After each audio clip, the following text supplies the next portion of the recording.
அன்னவயல் புதுவை ஆண்டாள் அரங்கற்கு பண்ணு திருப்பாவை பல்பதியும் இன்னிசையால் பாடிக் கொடுத்தாள் நற்பாமாலை பூமாலை சூடிக் கொடுத்தாளை சொல்லு.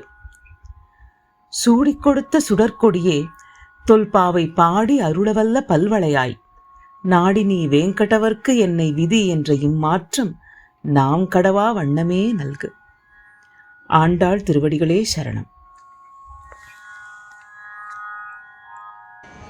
நமது கோதை நாச்சியார் ஆண்டாள் அவள் அருளி செய்த திருப்பாவை எத்தனை அழகான பாசுரங்கள்! 30 பாசுரங்கள்.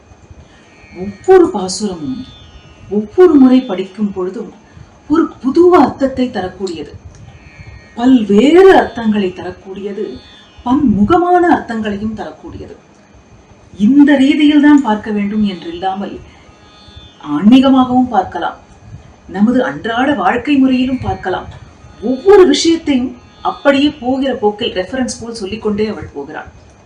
அவள் ஒவ்வொரு விஷயத்தையும் ஆணித்தரமாகவும் மிக மிக ஆழமாகவும் சொல்கிற அந்த அழகு. நான் ஒரு முறை ஒரு கோவிலுக்கு சென்றிருந்தேன். அங்கு ஆண்டாளுடைய சன்னதியில் நாங்கள் நிறைய பேர் நிற்கிறோம், சேவித்துக் கொண்டிருக்கிறோம்.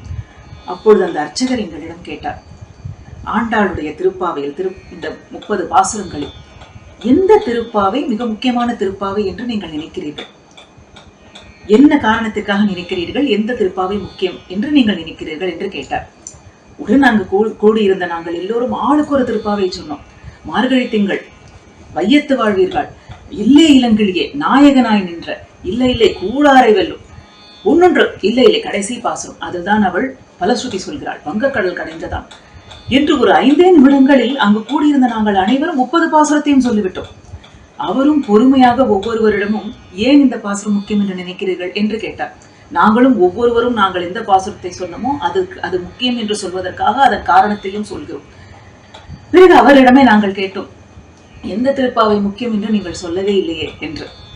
அதற்கு அவர் கூறினார், அதான் நீங்களே கூறிவிட்டீர்களே, 30 திருப்பாவையும் தான், 30 திருப்பாவையும் ஏன் முக்கியம் என்ற காரணத்தையும் நீங்களே கூறிவிட்டீர்களே என்று கூறினார். இப்பேற்பட்ட விஷயம் திருப்பாவையை ஒவ்வொரு முறை படிக்கும் பொழுதும் ஒரு புது அர்த்தம் தோன்றும். ஒரு பாசுரமும் முக்கியம் என்று தோன்றும். நமது முன்னோர்கள் ஒரு பாசுரத்தையும் விசேஷமாக அர்த்தங்கள் சொல்லி இருக்கிறார்கள். ஒரு பாசுரமும் ஒவ்வொரு ஆழ்வாரிடமும் ஆண்டாள் பேசுகிறாள் என்று கூறி அப்படிப்பட்ட விசேஷ அர்த்தங்கள், திருப்பாவையை ஒரு நாடகமாக சொல்லி அப்பேற்பட்ட அர்த்தங்கள், தத்துவார்த்தங்கள், விசேஷ அர்த்தங்கள் என்று விதவிதமாக எப்படி படித்தாலும் அதற்கு ஒரு அர்த்தம் கொடுக்கக்கூடிய அப்பேற்பட்ட ஆழமானது திருப்பாவை. அந்த திருப்பாவையை பத அர்த்தம் என்று இல்லாமல், விசேஷ அர்த்தங்கள், விளக்கங்கள் என்று இல்லாமல், ஒரு பாசுரத்திலும் ஆண்டாள் நமது வாழ்க்கைக்கு, அன்றாட வாழ்க்கைக்கு தேவையான குணாதிசயங்களை சொல்கிறாள் என்ற ரீதியாக பார்க்கலாம் என்று ஒரு முயற்சி. எந்த ஆன்மீகமான ஒரு விஷயத்தை எடுத்துக்கொண்டாலும், ஒரு முயற்சியை எடுத்துக்கொண்டாலும் எல்லோரும் சொல்வதை தான் நானும் சொல்கிறேன். ஒரு பூனை திருப்பார்கடலுக்கு வந்து விட்டதாம். அங்கு ஒரே பாலாக இருந்ததா, அந்த பூனை பார்த்து விட்டு மிகவும் ஆசை, அதற்கு அத்தனை பாலை பார்த்ததும் அதற்கு ஒரு மிகுந்த ஆசை வந்து விட்டது. அது நினைத்ததாம் எல்லா பாலையும் குடித்து விட வேண்டும் என்று. ஆனால் அது குடிக்க ஆரம்பித்த பிறகுதான் அதற்கு தெரிந்துதான் ஒரு கையளவு பாலை கூட அதனால் குடிக்க முடியவில்லை என்று. அதுபோல்தான் ஆன்மீகம் என்பது மிகப்பெரிய விஷயம். திருப்பாவை என்பது ஒரு பெரிய கடல்.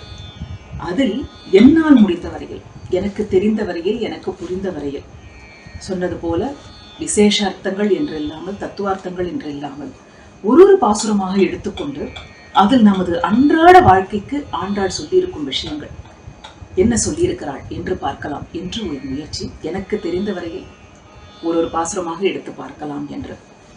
ஆண்டாள் இதற்கு அருள் புரிய வேண்டும். ஆண்டாள் திருவடிகளே சரணம்.